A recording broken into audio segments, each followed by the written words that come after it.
அன்பான மாணவ செல்வங்களே, உங்கள் அனைவருக்கும் எங்களுடைய கல்வி அமைச்சினுடைய சமயம் மற்றும் விழுமிய கல்வி கிளையினால் நடாத்தப்படுகின்ற சமய பாடங்களுக்கான இந்த பின்னூட்டல் வேலை திட்டத்திலே நான் உங்களை சந்திப்பதிலே நான் பெருமகிழ்ச்சி அடைகின்றேன்.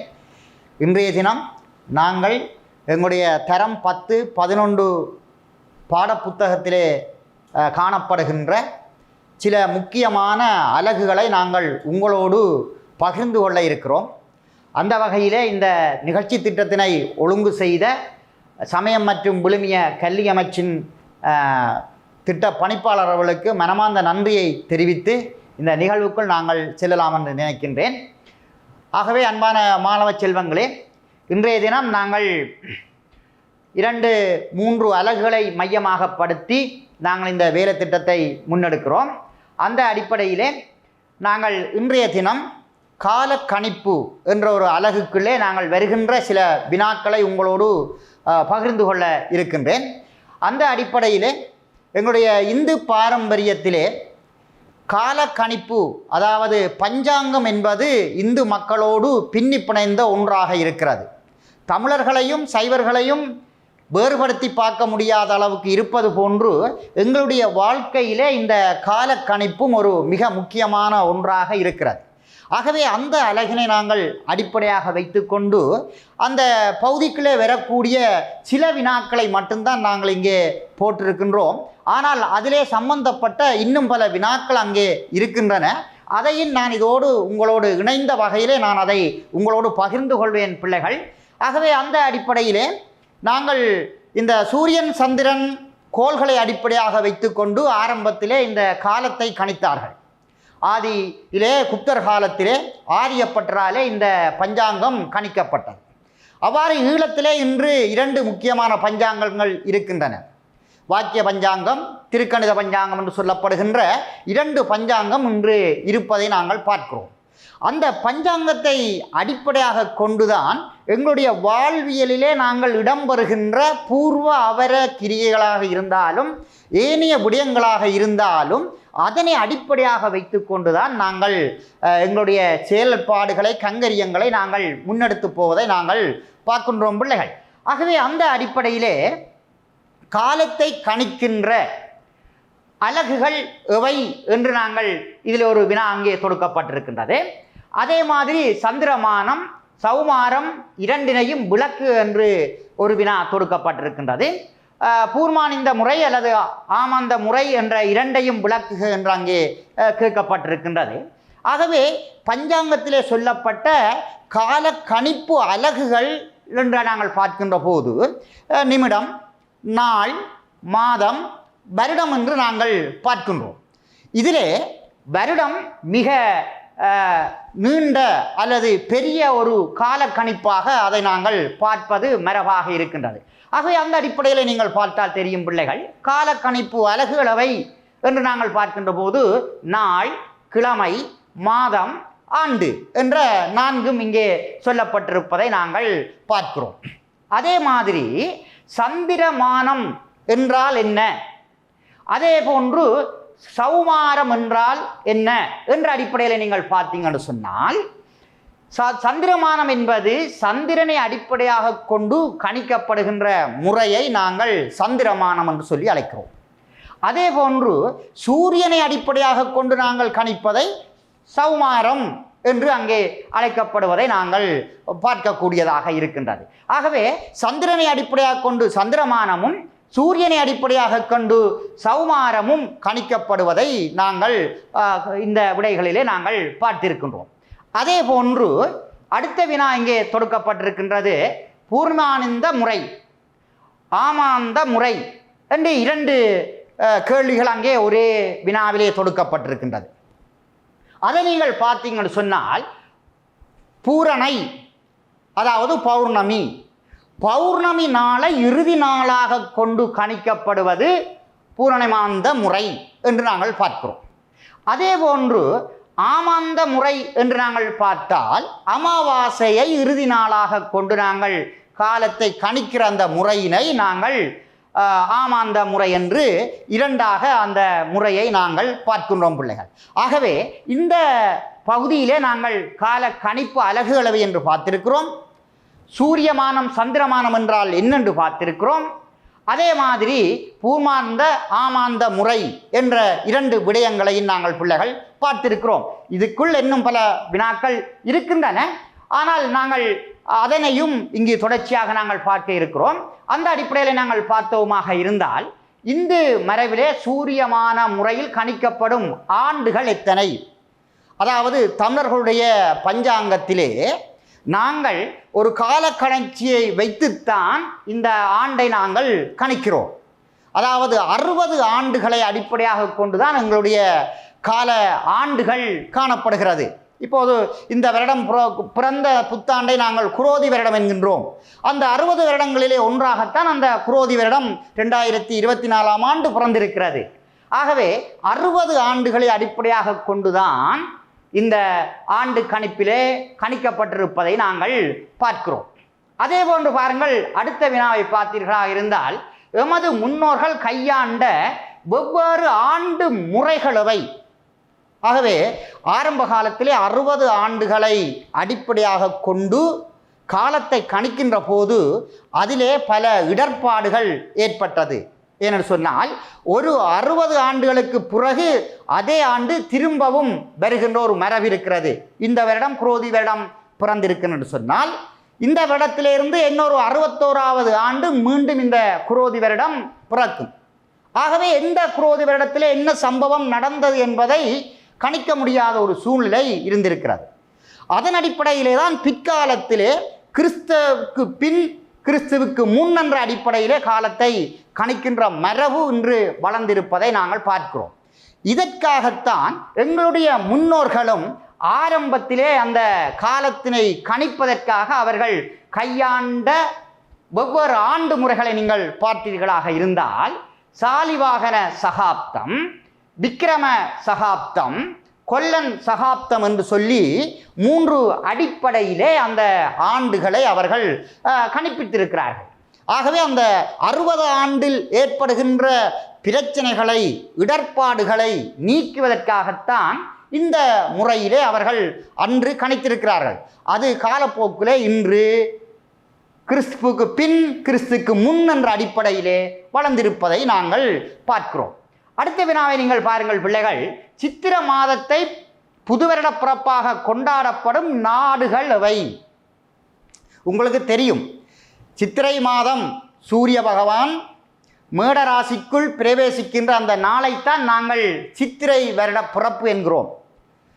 அந்த மேடராசியால் தான் இந்த நாளை நாங்கள் சித்திரை புது வருட பிறப்பினை மேட சங்கராந்தி என்றும் அழைக்கிறோம். தைப்பொங்கலை நாங்கள் மகர சங்கராந்தி என்கிறோம். மகரத்துக்குள் சூரியன் பிரவேசிக்கின்ற நாள். ஆடிப்பிறப்பை நாங்கள் கடக சங்கராந்தி என்கிறோம். கடகராசிக்குள் சூரியன் பிரவேசிக்கின்ற நாள். இப்படி எங்களுடைய மரபு ஒவ்வொரு சூரியன் ஒவ்வொரு ராசிக்குள் பிரவேசிக்கின்ற போது இடம்பெறுகின்ற பண்டிகைகளை நாங்கள் கணித்திருக்கிறார்கள். ஆகவே அந்த அடிப்படையிலே தான் இந்த மேட ராசிக்குள் சூரியன் பிரவேசிக்கிற அந்த நாளை நாங்கள் புது வருட பிறப்பாக கொண்டாடுகிறோம். இந்த புது வருட பிறப்பை கொண்டாடுகின்ற நாடுகளை நாங்கள் பார்த்தீங்கன்னு சொன்னால் தென்கிழக்காசிய நாடுகள் அனைத்தும் இன்று இந்த சித்திரை வருட பிறப்பை கொண்டாடுகின்றன. அதே போன்று மேற்குலகத்திலே நாங்கள் எங்களுடைய தமிழர்கள் இன்று பல்வேறுபட்ட நாடுகளிலே பரந்து வாழுகிறார்கள். ஆகவே அவர்கள் எல்லாம் இன்று இந்த சித்திரை வருட பிறப்பை கொண்டாடி கொண்டிருக்கிறார்கள்.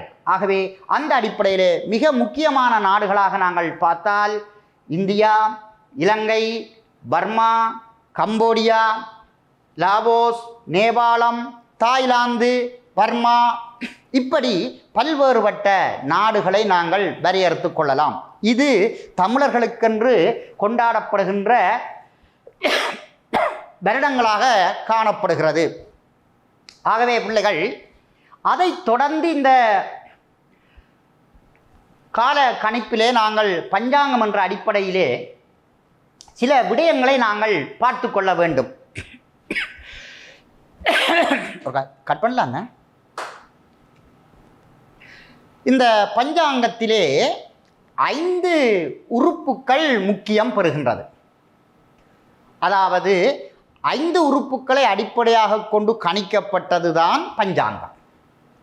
அதாவது வாரம், திதி, நட்சத்திரம், யோகம், கரணம்.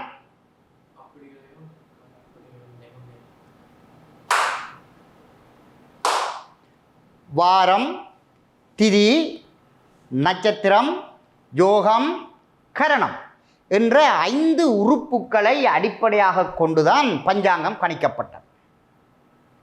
ஆகவே வாரம் நாங்கள் ஞாயிறு தொடக்கம் சனி, திங்கள், செவ்வாய், புதன், வியாழன், வெள்ளி என்ற அந்த 7 நாட்களையும் நாங்கள் வாரமாக சொல்கிறோம். இந்த வாரத்தினை நாங்கள் உரிமை என்றும் பொருள் கொள்ளப்படுகிறது. இந்த வாரத்திலே செவ்வாய்க்கிழமை என்றால் அதை நாங்கள் மங்களவாரம் என்கிறோம். வியாழக்கிழமை என்றால் அதை நாங்கள் பிரகஸ்பதி வாரம் என்கிறோம். இப்படி வாரத்துக்கு ஒரு சிறப்பு சொல்லப்படுகிறது. இந்த 7 நாட்கள், இந்த 7 நாட்களோடு இந்த ராகுவும் கேதுவும் சேர்ந்து 9 கிரகங்களாக காணப்படுகிறது. இந்த ராகுவும் கேதுவும் கண்ணுக்கு தெரியாத பிள்ளைகள், அது கண்ணுக்கு தெரியாத கிரகங்கள். எனவேதான் அந்த கிரகத்தை நாங்கள் சாயா கிரகம் என்றும் நிழல் கிரகம் என்றும் அதனை நாங்கள் அழைக்கிறோம். இந்த ராகுவையும் கேதுவையும் தான் நாங்கள் சாயா கிரகம் அல்லது நிழல் கிரகம் என்று அழைக்கிறோம். அதற்கு காரணம் அவை கண்ணுக்கு தெரியாத கிரகங்கள்.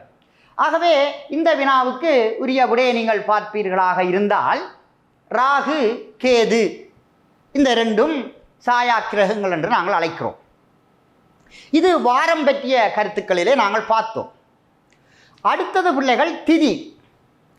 திதி என்பது சந்திரன் வளர்வதையும் தேய்வதையும் அடிப்படையாக கொண்டு கணிக்கப்படுவது. அப்போ நாங்கள் பார்க்கலாம், பௌர்ணமி வந்து அமாவாசை வரையான காலம், அதே போன்று அமாவாசை வந்து பௌர்ணமி வருகின்ற காலம், இதிலே 15 நாட்கள் வருகிறது. ஆகவே திதி என்பது சந்திரன் வளர்வதையும் தேய்வதையும் அடிப்படையாக கொண்டு கணிக்கப்படுவது. இது 30 ஆகும். அப்போ திதிகள் 30 ஆகும். அதே போன்று யோகம் அது 27.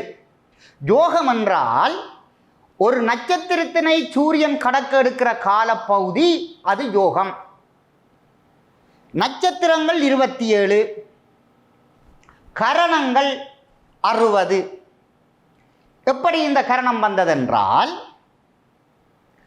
ஒரு திதியினுடைய அரை பங்கு அல்லது ஒரு திதியினுடைய ஆரம்பமும் முடிவும், இதைத்தான் நாங்கள் கரணம் என்கிறோம். ஆகவே திதி 30 இருக்கிறதா பிள்ளைகள்? ஆகவே 30னுடைய அரை பங்குகள் 30 தர 2 60 கரணங்கள் என்பதை நீங்கள் மறந்துவிடக்கூடாது. அப்போ திதி, வாரம், யோகம், நட்சத்திரம், கரணம் என்ற இந்த 5ம் பஞ்சாங்கத்திலே முக்கிய இடம் பெறுகிறது. அந்த அடிப்படையிலே தான் கரணம் என்பது எத்தனை என்றால் அது 60. அது எப்படி வந்தது என்று சொன்னால் திதியினுடைய ஆரம்பமும் முடிவும் அல்லது திதியினுடைய அரை பங்கு என்று நாங்கள் அதை கொள்ளலாம். அதே போன்று நாங்கள் பார்த்தீர்களாக இருந்தால் இந்த பஞ்சாங்கத்திலே ராசிகள் 12. ஆகவே நாங்கள் ராசிகள் 12, நட்சத்திரங்கள் 27 என்பதையும் நீங்கள் எங்களுடைய வாழ்க்கையிலே நாங்கள் அதை பின்பற்றி கொண்டிருக்கிறோம். உங்கள் எல்லோருக்கும் ஜாதகம் எழுதி வைத்திருப்பார்கள், குறிப்பு எழுதி வைத்திருப்பார்கள். அந்த குறிப்பிலே நீங்கள் பார்த்தீர்களாக இருந்தால் நீங்கள் என்ன நட்சத்திரம் என்ன ராசி என்பது அங்கே குறிக்கப்பட்டிருக்கு. இது எங்களுடைய வாழ்வியலிலே பின்னி பிணைந்த ஒன்று. ஆக ஈழத்திலே எங்களுடைய இலங்கை திருநாட்டிலே 2 பஞ்சாங்கங்கள் முக்கியம் பெறுகின்றன. ஒன்று வாக்கிய பஞ்சாங்கம், 2 திருக்கணித பஞ்சாங்கம். இந்த 2 பஞ்சாங்கங்களும் ஈழத்திலே சிறப்பு பெறுகிறது. அதே போன்று இந்தியாவிலே நீங்கள் பார்த்தீர்களாக இருந்தால் அங்கு சைவ சித்தாந்த பஞ்சாங்கம் சிறப்பு பெறுகிறது. ஆகவே இந்த 2 பஞ்சாங்கக்கும் இடையிலே 27 நாளிகை அன்னளவாக ஒரு 6 மணித்தியால வித்தியாசம் இருப்பதை நீங்கள் கண்டுகொள்ளலாம். இப்போது புது வருடம் பிறந்தது, வாக்கிய பஞ்சாங்கத்தின்படி இன்ன நேரத்திலிருந்து இன்ன நேரம் வரை என்று கைவிசேஷ நாள் குறிக்கப்பட்டது. திருக்கணித பஞ்சாங்கத்திலே அது மாறுபட்டு வேறு நேரம் அங்கே குறிக்கப்பட்டிருப்பதை நீங்கள் பார்க்கலாம். ஆகவே இந்த 2 பஞ்சாங்கத்தின் இடையிலே நேர வித்தியாசம் இருக்கின்றது பிள்ளைகள். அதை நாங்கள் காலப்போக்கிலே நாங்கள் அதை சீர் செய்து கொள்ள வேண்டியவர்களாக இருக்கிறோம். ரைட். ஆகவே அந்த அடிப்படையிலே நாங்கள் அடுத்த வினாவுக்கு நாங்கள் போவோமாக இருந்தால், நான் ஏற்கனவே முன்னுக்கு சொன்னது போல சந்திரன் ஒவ்வொரு நட்சத்திரத்தையும் கடக்க எடுக்கின்ற காலத்தினை எவ்வாறு அழைப்பர்? அப்போ நாங்கள் ஏற்கனவே நான் பார்த்தேன் 5 பஞ்சாங்கம் சொல்லுகின்ற 5 விடயங்கள். அப்போ அந்த 5 விடயங்களிலே ஒன்று திதி. திதி என்பது சந்திரன் வளர்வதையும் தேய்வதையும் அடிப்படையாக கொண்டு கணிக்கப்படுவது. அதிலே நாங்கள் பார்த்தோம்னு சொன்னால் வளர்புரை எங்களுடைய மொழியிலே சொன்னால் தேய்புரை என்று நாங்கள் பார்க்கிறோம். அந்த தேய்புரை நாட்களை நாங்கள் அமாவாசை நாட்களாக பார்க்கிறோம். வளர்புரையை நாங்கள் பௌர்ணமியிலிருந்து வளர்கின்ற நல்ல நாட்களாக அதனை நாங்கள் கருத்தில் எடுக்கிறோம். ஆகவே சந்திரன் வளர்வதையும் தேய்வதையும் எடுக்கின்ற அந்த காலத்தை நாங்கள் திதி என்கிறோம். அதே போன்று நாங்கள் பார்க்கலாம் பஞ்சாங்கத்தினுடைய 5 உறுப்புக்களும் அவை. 5 உறுப்புக்களும் அவை என்று நாங்கள் பார்த்தால், ஒன்று நாங்கள் வாரம், திதி, நட்சத்திரம், கரணம், யோகம் என்ற 5 விடயங்கள் இங்கே சொல்லப்படுகிறது. ஆகவே நான் அதே போன்று கால கணிப்புக்கு உதவுவன யாவை, இந்த காலத்தை எவ்வாறு கணித்தார்கள், இதன் அடிப்படையிலே அதை முன்னோர்கள் கணித்திருக்கிறார்கள் என்று நாங்கள் பார்த்தால், இந்த சூரிய சந்திரன் பூமி நட்சத்திரம் ராசிகளுடைய அசைவை வைத்துத்தான் இந்த காலத்தை அவர்கள் கணித்திருக்கிறார்கள். அந்த கால அடிப்படையிலே தான் நாங்கள் எங்களுடைய குறிப்புகளிலே ஜாதகங்களிலே 1ஆம் பாதம் 2ஆம் பாதம் 3ஆம் பாதம் 4ஆம் பாதம் என்ற பாதங்கள் என்ற அடிப்படையிலே நீங்கள் குறிக்கப்பட்டிருப்பதை நீங்கள் கவனிக்கலாம். அன்னளவாக 360 பாகை ஒரு வட்டம். அதை நீங்கள் 27 நட்சத்திரங்களால் பிரித்தால் அன்னளவாக அது ஒரு சதுர வீதத்திலே அது வருகிறது. அதே போன்று 27 நட்சத்திரத்தை 12 ராசியாலே நீங்கள் பிரித்தால் அது 2.25 பங்காக அங்கே வருகிறது. அந்த இடத்திலே அன்றைய நாளுடைய நட்சத்திரமாக அல்லது ராசியாக அந்த நாளை நாங்கள் எடுக்கிறோம். இதை வைத்துத்தான் அந்த பஞ்சாங்கம் அங்கே கணித்து எங்களுக்காக எழுதப்பட இருப்பதை நாங்கள் பார்க்கிறோம். அதே போன்று பாருங்கள் பிள்ளைகள், இந்த பஞ்சாங்கத்திலே ராசிகள் எத்தனை சொல்லப்படுகிறது. அப்போ நாங்கள் முன்னுக்கே பார்த்தோம் 12 ராசிகள் இருக்கின்றன. ஒவ்வொரு தரம் நாங்கள் ஒவ்வொரு ராசியிலே நாங்கள் பிறந்திருக்கிறோம். அந்த ராசியை வைத்து நாங்கள் பலன் பார்க்கிறோம். ஒவ்வொரு தினந்தோறும் ஒவ்வொரு நாளும் எங்களுடைய சுய துக்கங்களை அறிந்து கொள்வதற்கு அந்த ராசி பலனை நாங்கள் பார்த்து எங்களுடைய காரியங்களை எங்களுடைய விடயங்களை நாங்கள் முன்னெடுப்பதை நாங்கள் பார்க்கிறோம் பிள்ளைகள். அது மட்டுமல்ல, இந்த பஞ்சாங்கம் இக்காலத்திலே யாரால் கணிக்கப்பட்டது? நான் முன்னுக்கே சொல்லியிருக்கிறேன். இந்த பஞ்சாங்கம் குப்தர் காலத்திலே ஆரியப்பட்டரால் முதலிலே இந்த பஞ்சாங்கம் கணிக்கப்பட்டது. ஆகவே இந்த பஞ்சாங்கம் மக்களுடைய வாழ்க்கையோடு பின்னி பிணைந்தது. நாங்கள் அந்த பஞ்சாங்கத்தை அடிப்படையாக வைத்துக்கொண்டு எங்களுடைய வாழ்வியலில் நடைபெறுகின்ற விடயங்களை நாங்கள் முன்னெடுக்கிறோம். திருமண கிரியையாக இருக்கட்டுக்கும், பூப்புனித நீர விழாவாக இருக்கட்டுக்கும், ஒரு புது மனை விழாவாக இருக்கட்டுக்கும், ஒரு கணக்கு தொடங்குகிற நாளாக இருக்கட்டுக்கும், விதைகள் விதைக்கின்ற நாளாக இருக்கட்டுக்கும், அன்னம் சோறு தீர்க்கிற நாளாக இருக்கட்டுக்கும், முடி இறக்கிற நாளாக இருக்கட்டுக்கும், இப்படி எங்களுடைய வாழ்க்கையிலே இடம்பெறுகின்ற பூர்வ கிரியைகள் நல்ல விடயங்களை எல்லாவற்றையும் நாங்கள் சுப நேரம் பார்த்து காலம் பார்த்து நேரம் பார்த்து அதை நாங்கள் செய்கிறோம். ஆதலால் தான் எங்களுடைய வாழ்க்கையிலே பஞ்சாங்கம் மிகவும் முக்கியமான ஒன்றாக இருக்கிறது. சைவர்கள் மத்தியிலே அதிலே மிகுந்த நம்பிக்கை கொண்டவர்களாக இருக்கிறார்கள். இன்று வேறு மதத்தவர்கள் கூட பஞ்சாங்கத்தின் அடிப்படையிலே தங்களுடைய வாழ்க்கையை ஒழுங்கமைத்து கொள்ளுகிற மரபை இன்று நாங்கள் பார்க்கிறோம். அந்த அடிப்படையிலே இந்த பஞ்சாங்கம் பற்றிய கருத்துக்களை நாங்கள் இவ்வளவு நேரமும் அதிலே அன்னளவாக ஒரு 14 வினாக்கள் அங்கே சொல்லப்பட்டிருக்கின்றன.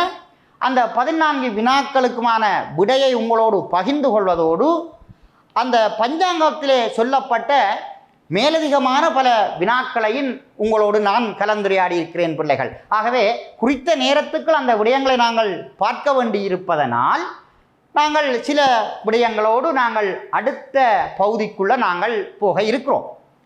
ஆகவே அடுத்த பகுதி என்று நாங்கள் சொல்லுகின்ற போது எங்களுடைய விரதங்கள் இங்கே முக்கிய இடம் பெறுகின்றது. சைவர்கள் இறைவனை அடைந்து கொள்வதற்கு பல்வேறுபட்ட வழிமார்க்கங்கள் கூறப்பட்டுள்ளன. சரியகிரிய யோகம் ஞானம் என்று சொல்லப்படுகின்ற சைவ நாற்பாதங்களை பின்பற்றுகிறார்கள். குருலிங்கம சங்கம வழிபாடு என்று சொல்லப்படுகின்ற வழிபாட்டினை மேற்கொள்கிறார்கள். சிவசின்னங்களை தரித்து கொள்ளுகிறார்கள். தீட்சையினை பெற்றுக்கொள்கிறார்கள். ஆலய வழிபாட்டினை மேற்கொள்கிறார்கள். இப்படி பல்வேறுபட்ட வழிமுறைகளின் ஊடாக நாங்கள் எங்களுடைய இறுதி லட்சியமாகிய அந்த மோட்சத்தை பெறுவதற்கு வழிகள் காட்டப்பட்டுள்ளன. அந்த வகையிலே இந்த விரதமும் ஒன்றாக கொள்ளப்படுகிறது. இந்த விரதம் 2 வகையிலே படிக்கப்படுகிறது எங்களுடைய இந்துக்கள் மத்தியில். ஒன்று கடமை விரதம் என்று நாங்கள் பார்க்கலாம். அதாவது இறந்த தந்தைக்காக ஆடி அமாவாசையும் இறந்த தாய்க்காக சித்திரா பௌர்ணமியையும் நாங்கள் கடைப்பிடிக்கிறோம். இது எங்களுடைய கடமை விரதம் என்று நாங்கள் பார்க்கிறோம். அதே போன்று தெய்வங்களுக்குரிய விரதங்களாக நாங்கள் பார்க்கிறோம். தெய்வங்களுக்குரிய விரதம் என்று நாங்கள் பார்க்கின்ற போது சிவனுக்கு சிவராத்திரி, பிரதோஷம், திருவம்பாவை என்று நாங்கள் பார்க்கிறோம். முருகனுக்கு கந்த சஷ்டி, திருக்கார்த்திகை என்று பார்க்கிறோம். விநாயகருக்கு விநாயகர் சஷ்டி, விநாயகர் சதுர்த்தி பார்க்கிறோம். பைரவருக்கு சித்திரப்பரணி, ஐப்பசி பரணி என்று நாங்கள் பார்க்கிறோம். சக்திக்கு நவராத்திரி, வரலட்சுமி என்று சொல்லி விரதங்களை நாங்கள் அனுஷ்டிக்கிறோம். ஆகவே ஒவ்வொரு தெய்வங்களுக்கும் ஒவ்வொரு வகையான விரதங்கள் முக்கியம் பெறுவதை நாங்கள் பார்க்கிறோம். ஆகவே விரதங்களை நாங்கள் கடமை விரதம் என்றும் இறைவனுக்குரிய விரதம் என்றும் நாங்கள் பார்த்து கொள்ளலாம். ஆகவே அந்த அடிப்படையிலே இந்த விரதம் என்றால் என்ன என்று நாங்கள் பார்ப்பதற்கு முதல் ஆறுமுக நாவலர் அழகாக சொல்லியிருக்கிறார். இந்த சரீரம் நமக்கு கிடைத்தது இறைவனை வணங்கி முக்தி இன்பம் பெரும் பொருட்டாம். ஆகவே இந்த உடலை நாங்கள் பெற்றுக்கொண்டது இறைவனை வணங்கி அவனுடைய பாதார விந்தங்களை நாங்கள் அடைந்து கொள்வதற்கு. ஆகவே இந்த உடலை எடுத்த நாங்கள் அதனை நல்ல முறையிலே நாங்கள் அதனை பயன்படுத்தி கொள்ள வேண்டும். அந்த அடிப்படையிலே ஔவையார் சொல்லியிருந்தார், அரிது அரிது மானிடராற் பிறத்தல் அரிது. நாங்கள் இந்த பிறவி எடுத்திருக்கிறோம், மிக அரிது. ஆகவே அந்த பிறவியிலே நாங்கள் நல்ல காரியங்களை, நல்ல செயல்களை நாங்கள் ஆற்ற வேண்டும். அந்த வகையிலே விரதம் என்றால் என்ன என்பதற்கு சிறிய ஆறுமுக நாவலர் கொடுத்த வரவிலக்கணத்தையே நாங்கள் இன்றும் பின்பற்றி கொண்டு வருகிறோம். ஆகவே மனம் பொறிவழி போகாது நிற்றல் பொருட்டு உணவை விடுத்தேனும் அல்லது சுருக்கியேனும் மனம், வாக்கு, காயம் என்கின்ற 3 இறைவனை மெய்யன்போடு விதிப்படி வழிபடுதல் விரதமாகும். விதிப்படி என்ற சொல் அங்கே இடம்பெறல் வேண்டும். ஆகவே நாங்கள் தரம் 6 இருந்தே இன்று வரை விரதம் என்பதற்கு விளக்கத்தை நாங்கள் கொடுத்து வருகிறோம். ஆகவே மீண்டும் ஒரு முறை பாருங்கள் பிள்ளைகள். மனம் பொறிவழி போகாது நிற்றல் பொருட்டு உணவை விடுத்தேனும் அல்லது சுருக்கியேனும் மனம் வாக்கு காயம் என்கின்ற மூன்றினாலும் இறைவனை மெய்யன்போடு விதிப்படி வழிபடுதல் விரதமாகும். ஆகவே கடந்த கால வினாக்களிலே இது 2 புள்ளிகளுக்கு வந்திருக்கிறது. இதை நீங்கள் சரியான முறையிலே நீங்கள் அதனை எழுதி கொள்ள வேண்டும். தொடர்ந்து நாங்கள் பார்க்கலாம் பிள்ளைகள். இந்த விரதங்களுக்குடைய தெய்வங்களுக்குரிய நட்சத்திரங்களை அடிப்படையாக கொண்டும் விரதங்கள் கூறப்பட்டிருக்கின்றன. ஆகவே அந்த அடிப்படையிலே சிவனுக்குரிய நட்சத்திரம் என்று நாங்கள் 11ஆம் ஆண்டிலே முதலாவது அந்த திருவாதிரை விரதத்திலே இது சிறப்பாக சொல்லப்பட்டிருக்கிறது. அதாவது திருவாதிரை என்பது பிள்ளைகள் திருவம்பாவினுடைய இறுதி நாள் 10ஆம் நாள் இந்த திருவாதிரை சிறப்பாக கொண்டாடப்படுவது. ஈழத்திலே காரநகர் சிவன் கோயிலிலே இந்த திருவாதிரை மிக சிறப்பாக இடம்பெறும். சிதம்பரத்திலே, இந்தியாவிலே சிதம்பரத்திலே இந்த திருவாதிரை மிகச் சிறப்பாக இடம்பெறும். சைவர்கள் கோயில் என்று அழைப்பது சிதம்பரத்தையே. எனவேதான் காரநகர் சிவன் கோயிலையும் நாங்கள் ஈழத்து சிதம்பரம் என்று அழைக்கிறோம். அந்த அளவுக்கு இந்த விரதத்தின் மகிமை சிறப்பு அந்த ஆலயங்களை இன்றும் பெருமைப்படுத்தி கொண்டிருக்கிறது. அந்த வகையிலே சிவனுடைய நட்சத்திரம் திருவாதிரை நட்சத்திரம். அதே போன்று பாருங்கள், ஆருத்ர தரிசனம் சிறப்பாக நடைபெறும் இந்திய இலங்கை தலங்கள் நான் முன்னமே சொல்லிவிட்டேன். இந்தியாவென்று நீங்கள் பார்த்தால் அது சிதம்பரத்திலே, இலங்கை என்று பார்த்தால் ஈழத்து சிதம்பரம் என்று சிறப்பிக்கப்படுகின்ற காரநகர் சிவன் கோயில் ஒரு சிறப்பான ஆலயம். 5 தேர்கள் பலம் பெறுகின்ற அந்த நகருக்கே பெருமை சேர்க்கின்ற ஆலயமாக அந்த ஆலயம் அமைந்திருப்பதை நாங்கள் பார்க்கிறோம். ஆக இந்த சிவனுக்குரிய விரதங்களிலே திருவாதிரை விரதம் மிக சிறப்பானது. இந்த விரதம் திருவம்பாவினுடைய இறுதி நாள் கடைப்பிடிக்கப்படுகிறது. இந்த திருவாதிரை விரதத்தினை சிறப்பாக மேற்கொள்கின்ற திருத்தலம் என்று பார்க்கின்ற போது சிதம்பரமும் காரநகர் சிவன் கோயிலும் சொல்லப்படுகிறது. இதை நீங்கள் கவனத்திலே கொள்ள வேண்டும். அதே போன்று உங்களுடைய பாடப்பிறப்பிலே இருக்கின்ற வரலட்சுமி விரதம் பற்றிய வினாக்களும் இங்கே தொடுக்கப்பட்டிருக்கின்றன. ஆகவே பிள்ளைகள், சக்திக்குரிய விரதங்களிலே மிகவும் சிறப்பான ஒரு விரதம் வரலட்சுமி விரதம். இந்த வரலட்சுமி விரதத்தினை நாங்கள் குலப்பண்டிகை என்றும் அழைக்கிறோம். வரலட்சுமி விரதத்தினை நாங்கள் குலப்பண்டிகை என்றும் அழைக்கிறோம்.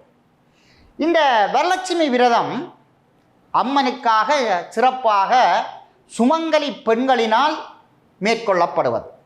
அதாவது திருமணமான பெண்களினால் இந்த விரதத்தினை நாங்கள் முன்னெடுத்து வருகிறோம். இந்த வரலட்சுமி விரதத்திலே அம்மனை அழைத்தல் என்ற ஒரு நிகழ்வு மிகச் சிறப்பாக இடம்பெறும். அம்மனை அழைத்தல் என்ற நிகழ்வு இடம்பெறுகின்ற விரதம் எது என்று கேட்டால் அது வரலட்சுமி விரதம். இந்த வரலட்சுமி விரதத்திலே 9 சக்திகள் முக்கியம் பெறுகின்றன. அதிலே 9 முடிச்சுக்கள் அணியப்படுகின்றன. அந்த 9 முடிச்சுக்களும் ஒவ்வொரு சக்தியை சுட்டி நிற்கின்றது. அந்த 9 சக்திகளும் தான் எங்களை எல்லாம் வாழ வைக்கின்றது, சிறப்பிக்கின்றது, எல்லா வகையான செல்வங்களையும் கொடுக்கின்றது என்ற நம்பிக்கையிலே இந்த வரலட்சுமி விரதத்தினை இந்துக்கள் கடைப்பிடித்து வருகிறார்கள். ஆக அம்மனை கும்பத்தில் ஆவாகனம் செய்து வழிபடும் விரதம் எது? அப்போ பிள்ளைகள், இந்த வரலட்சுமி விரதத்தின் அன்று கும்பத்திலே ஆவாகானம் செய்வதும் வரலட்சுமியைத்தான். ஆவாகானம் என்றால் இறைவனை எழுந்தருளச் செய்தல். ஆகவே கும்பத்திலே ஆவாகானம் என்று இங்கே சொல்லப்படுகிறது. அப்போ நித்திய பூசைகளிலே ஒரு அம்சம் இந்த ஆவாகானம். ஆவாகானம் என்பது இறைவனை எழுந்தருளச் செய்தல். ஆகவே கும்பத்திலே எழுந்தருளச் செய்கிறது எந்த நிகழ்வு விரதம் என்று கேட்டால் அது வரலட்சுமி விரதம். அதே போன்று அந்த வரலட்சுமி விரதத்தினில் அன்று அம்மனை அழைத்தல் என்ற சிறப்பான அந்த நிகழ்வு இடம்பெறுவது இந்த வரலட்சுமி விரதத்தில். இதை நாங்கள் குலப்பண்டிகை என்றும் அழைக்கிறோம். ஆகவே அந்த வரலட்சுமி விரதத்திலே அஷ்ட லட்சுமிகளை போற்று. அந்த அஷ்ட லட்சுமிகளும் எவை என்பதை நாங்கள் பார்த்தால் ஆதிலட்சுமி, தனலட்சுமி, தானியலட்சுமி, வித்யாலட்சுமி, வீரலட்சுமி, கயலட்சுமி, தனலட்சுமி, விஜயலட்சுமி என்று சக்திகள் அங்கே அட்ட லட்சுமிகள் கூறப்படுகிறது. அந்த 9 முடிச்சுக்களும் இந்த லட்சுமிகளைத்தான் குறித்து நிற்கின்றது. ஆகவே உங்களுக்கு அந்த வினாவிலே அட்ட லட்சுமிகளில் 4 குறிப்பிடுக என்று வினா தொடுத்தால் நீங்கள் இதிலே 4 சக்திகளை நீங்கள் எழுதி கொள்ள வேண்டும். அடுத்த வினாவை நாங்கள் பார்க்கலாம்.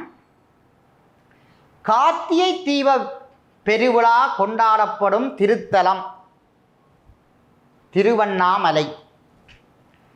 இப்போ கார்த்திகை திருவிழா நாங்கள் முருகனுக்காக கடைப்பிடிக்கின்ற ஒன்றாக இருக்கிறது. ஆனால் திருவண்ணாமலை என்ற உடன் எங்களுக்கு ஞாபகத்துக்கு வருவது என்னவென்றால் பஞ்சபூத தலங்களிலே இது அக்கினி தலம். இறைவனை நாங்கள் சோதி வடிவாக காணுகின்ற ஒரு நாள். இந்த கார்த்திகை திருவிழாவன்றுதான் நாங்கள் முருகன் ஆலயங்களிலே தேன், தினைமா, சர்க்கரை போன்றவற்றினால் மாவிளக்கு செய்து அங்கே வழிபடுகின்ற மரபும் இந்த விரதத்தில் அன்றுதான் நாங்கள் அதை பின்பற்றுகிறோம். அதே போன்று இறைவனை நாங்கள் சோதி வடிவாக கண்ட நாளும் இந்த கார்த்திகை திருவிழா தான். இந்த கார்த்திகை திருவிழாவோடு தான் இந்த பிரம்மா விஷ்ணு அடிமுடி தேடிய கதை தொடர்புபட்டிருப்பதை நாங்கள் பார்க்கிறோம். அதே போன்று சிவராத்திரி தினத்திலும் இந்த அடிமுடி தேடிய வரலாறு சிறப்பு பெறுவதை நாங்கள் பார்க்கிறோம். அங்கே இறைவன் சோதிப்புலம்பாக ஒளிவடிவாக காட்சி கொடுத்த அந்த நாள் கார்த்திகை மாத நட்சத்திரத்தில் என்பதை நாங்கள் ஞாபகத்திலே கொள்ள வேண்டும் பிள்ளைகள். ஆகவே பிள்ளைகள், நாங்கள் இன்றைய தினம் 22 வினாக்களை உங்களோடு நான் பகிர்ந்து கொண்டேன். தொடர்ந்து நாங்கள் ஒரு சிறிய இடைவேளைக்கு பின்னர் மீதி வினாக்களை உங்களோடு நான் சந்திக்க இருக்கின்றேன்.